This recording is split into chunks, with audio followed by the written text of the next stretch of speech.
All right, folks, welcome back to beautiful PeachLand, North Carolina, down here at Firewater Farm Sawmill. Looking like we're gonna have a little rain come in today, so we're not sawing. Perfect opportunity for something we've been meaning to do for a long time. We're gonna do a straight up, honest opinion and review on our Cook's AC36 Sawmill. Our Cook's is a 2003 model. It's a little bit of an older one, so we got 3,000 hours on it. We bought it when it had 1,500 hours on it. We're gonna tell you what we think about it, what have we replaced on it since we got it, and some of the pros and the cons about our Cook's Sawmill. Now, we're not sponsored by Cook's. We don't receive any kind of funding or anything from them. We're just doing a straight up review on this sawmill, maybe to help people out that are interested in buying a sawmill. They got several different manufacturers out there, Cook's, Wood-Misers, Baker, Timber King. Is this the best sawmill manufactured? I don't know. Us personally, we like the Cook's because it's such a tough mill. It cuts accurate and it's dependable. So what we're gonna start off talking about, just a few things that we have replaced on it and a few things we don't like, and then we're gonna show you what we do like about it. So first off, the things that we have replaced on this sawmill since we've owned it is hydraulic hoses. So we've replaced hydraulic hoses on it, and that ain't that big of a deal. About 6 months ago or so, we had some cylinders leaking on it. And you know, anything that has 3,000 hours on it, that's a substantial amount of hours on a piece of equipment. It's kind of at the point where you have to start working on things and stuff starts, you know, breaking down and failing. So the cylinders were leaking off the rod seals. Our roller guide cylinder, our 2 log lift cylinders, clamping cylinder, log turner cylinder. You know, these cylinders, they get a bad environment. They're in sawdust and, you know, a lot of dust and debris goes on those rod seals. So those were leaking. We got 2 more cylinders we need to repair. We need to repair this one. It's leaking right here at the rod end seal. And you can see, folks, all the trash is built up around that rod seal. It's a wonder it ain't been leaking before now. We gotta fix that one, and we need to fix our squaring arm cylinder. It's leaking as well. But as far as any kind of repairs we've done on this sawmill, that has pretty much been it. Just hydraulic hoses and these cylinders. Now, all these cylinders, like I said, are getting to the point where the seals in them are getting kind of bad. That's why we've been having to go through them and replace the seals. So that, to me, is just ordinary, common maintenance on a piece of equipment. So that's a little bit about what we've done. We've had to tighten these chains up on the sawmill, and that's probably another one of our complaints about it, is these chains are so long, you have to tighten up and do maintenance on them. In my opinion, I wish they had some kind of guide on them, because lots of times they fall down just like this. And what that does, it rides on this rail right down in here, and it wears our chain out. You know, we don't like that. But if you keep these chains tight enough, they won't fall off. So we're constantly kind of having to tighten these chains up and mess with them. But you know, it's just like anything else that has a chain on it, it's gonna wear, and you're gonna have to do regular maintenance on it. So as far as anything else we've done to the motor, only thing we've done to the motor is change the oil in it, put hydraulic filters on it. We do that every 200 hours. I know that might be a little much, but we like to make sure that we keep our oil changed, our air filters, fuel filter, and our hydraulic filter every 200 hours. And only complaint I have with the diesel engine is this air filter. I don't like the design on it. Ain't nothing Cook's done. This is straight from Perkins. This is a 52 horsepower Perkins diesel. The air filter, most diesel engines have a pre-filter and then an outer filter, inner or outer, however you want to call it. But this one just has a single element. And I don't like that, because I like to have the outer and the inner filter, and you can take the outer filter out, clean it off, and it tends to last longer. In my opinion, it filters air better, where this one just has a single element, which ain't no big deal. Every now and again, we take it and knock it off and, you know, clean the sawdust out of it, because it's a dirty environment. We want to make sure our motor's breathing good air. So our doors on this sawmill, now this is a 2003. They don't look the best. The new Cook's mills are metal, and they look a lot better.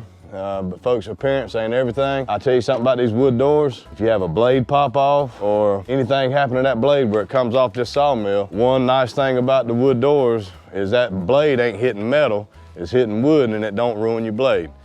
We thought about putting metal doors on there. I talked to cooks down there in Alabama about it. They told me to keep them wood doors because of the blade issue. You know, if you had a blade pop off, you wasn't gonna ruin your blade. And after running the mill, putting 1,500 hours on it, I agree with them 100%. We like our wood doors. All right, folks, so now we're gonna talk about what we like about this mill or the pros. One thing we like about this sawmill, it's made in America. It's made by the American people, the good people down in Alabama, Cooks Manufacturing. They're good people to deal with, great customer service. Anytime I have a problem or need some parts or have any questions, I can call Robert down there. Robert stays kind of busy, but he'll call you back in a timely manner. So that counts for a lot.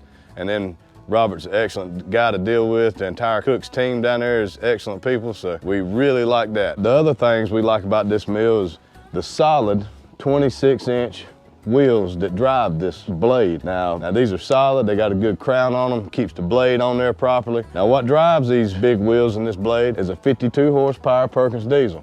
Now we love this diesel engine. We have the power and the torque to turn that blade and burn through big logs. I like diesel powered engines. They do well, they stay cool, they're efficient. We can saw all day on around 5 gallons of fuel. That to me is pretty awesome for what we're doing with this. One of the biggest things we like about this sawmill, well, hey, it's fully hydraulic. This thing, you can stand in one spot, flip your log, roll your log, load your log, clamp your log, and not have to move and not have to put out no physical exertion to saw. So if you're thinking about getting a sawmill, I highly recommend a fully hydraulic mill, because at the end of the day, when you get done cutting, you're not so wore out and you can go do other things instead of being wore out from flipping logs and whatnot. Now, our sawmill has different functions right here.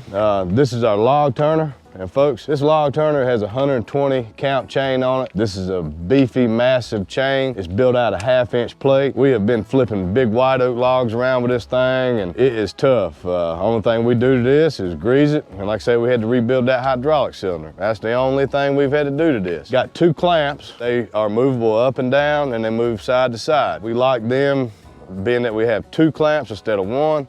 Lots of times you get a big long log on here, you need both of those clamps. Now we have 2 log levelers on this thing with rollers. We love those because the way we saw, we don't use our drawback knives. When we get done cutting, we raise these up. That gives us plenty of room to get our forks underneath here and pick the lumber up. So we don't have to touch it, let the machine touch it.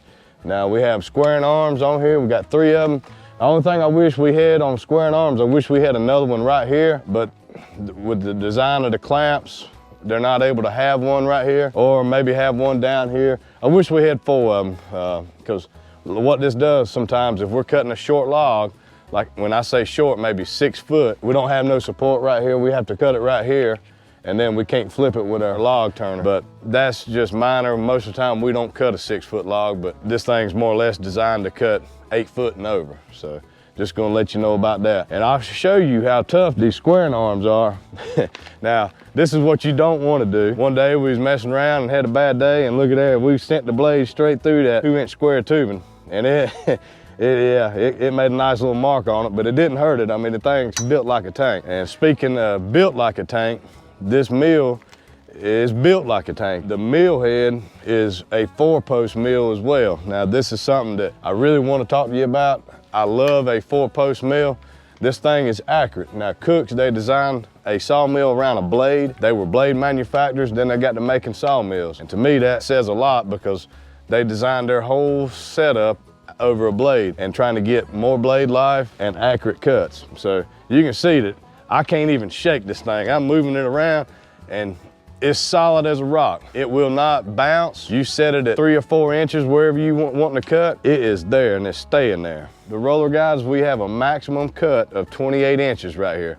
So that means we can slab at 28 inches, or we can cut pretty much about a 36 diameter inch log. And folks, we don't want to cut a log that big. We normally like to stay around the 20-inch mark on logs, 24-inch. That to us is a big enough log to get plenty of lumber out. Our maximum cut length is around 22 foot. Now, one thing that we did do on this sawmill is a portable sawmill. It's meant to get pulled down the road and have tires on it. We're not interested in pulling it down the road, doing none of that, so we converted a portable mill into a stationary mill. And that was one problem that we saw that we didn't like, is tires sitting on here all the time and they would go flat. Then we didn't have no support under our bed right here. So what we did, we poured this concrete up under here and we welded some sockets in here and put us 2 outriggers here and 2 on the other side. I used the little sockets for the what holds the log lift when you're going down the road. But what that did, that took the place of the tires and gave it a solid foundation for it to sit on, because we was constantly having to readjust it. Because we'd set it and then we'd run some heavy logs through it, or the tires would go slack and we'd lose our levelness on our bed. So we just got tired of messing with that, put our concrete up under there, and we ain't had a bit of trouble with that since. So, all right, folks, I'm just gonna show you a little bit about how easy this thing is to crank. You turn it on in the wintertime, you have to let the glow plugs warm up, but fired up. What I'm gonna do, I'm gonna run it down, I'm gonna throttle it up, show you a little bit about how fast the hydraulics are. That's how fast you can turn a log. You got your squared arms up and down, toe boards, and your clamps.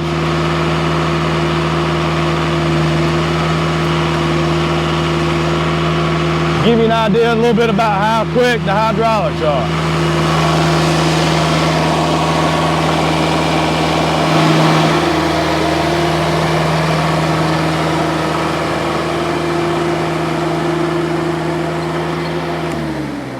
All right, where's my, I gotta get my stick. Now, one thing I wish Cooks would have done on this sawmill, it would be a good, quick reference, is the hydraulic reservoir right here. I would love to have a sight glass in here, and this is something I'm probably gonna end up modifying and putting on myself. To check the hydraulic fluid, you gotta crawl up here and get in that cap up there, and that's just, the older we get, the less we like to crawl. So I wish they'd have put a little sight glass on there, been a nice, quick visual reference, whether if you got hydraulic fluid or not. So that's just one thing I think we could improve on. Now, another thing that we have some trouble with time to time are these cables up here. Now these cables hook to our chains, what makes our mill head run up and down. And this is a common wear item. Every now and again, one of them cables will break and we have to repair it. So kind of a common maintenance wear item that we have to end up working on. But the bad part about it, it's up in the air and it's aggravating. So I'd say if I could redesign anything, I'd probably put me like a ball screw on it or acme rod or something just to move that up and down instead of the chains. But it works and it works good. And I'd say probably every 300 hours or something,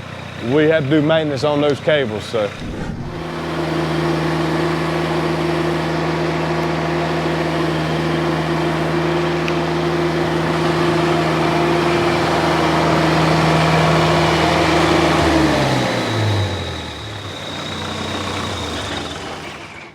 All right, folks, this concludes our review on our Cooks AC36 Sawmill. Like I say, we have 3,000 hours on it. Maybe this helps you, whether if you want to decide to buy a sawmill, which manufacturer you want to go with. Like I say, we love our Cooks. It's built good. What we do with it and what we put it through is a very reliable sawmill. It cuts accurate. You're able to get a good square cant when you're cutting. And yeah, folks, that's what you're after when you're cutting. You want to be able to square that log up into a good square cant. That way you get good, true lumber. And this sawmill will let you do that. Fully hydraulic, it's a beast of a sawmill. It will cut all the wood that you can stand to sit out here and cut. It will wear you out if you let it. If you're looking to buy a sawmill, you might want to look at Cooks. We will leave their description and their information down in the bottom. So call them up, tell Robert we sent you. He'll be glad to talk to you.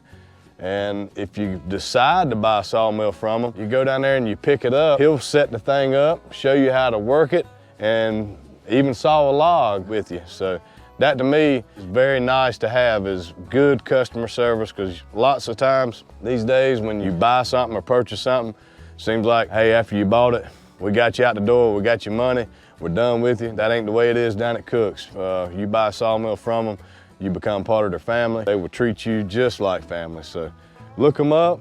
If you have any questions or comments for us on this sawmill, let us know. But like I say, this is 3,000 hours on a sawmill. We just wanted to show you what we've done, what we like about it, and what we don't like about it. So I hope this helps y'all out.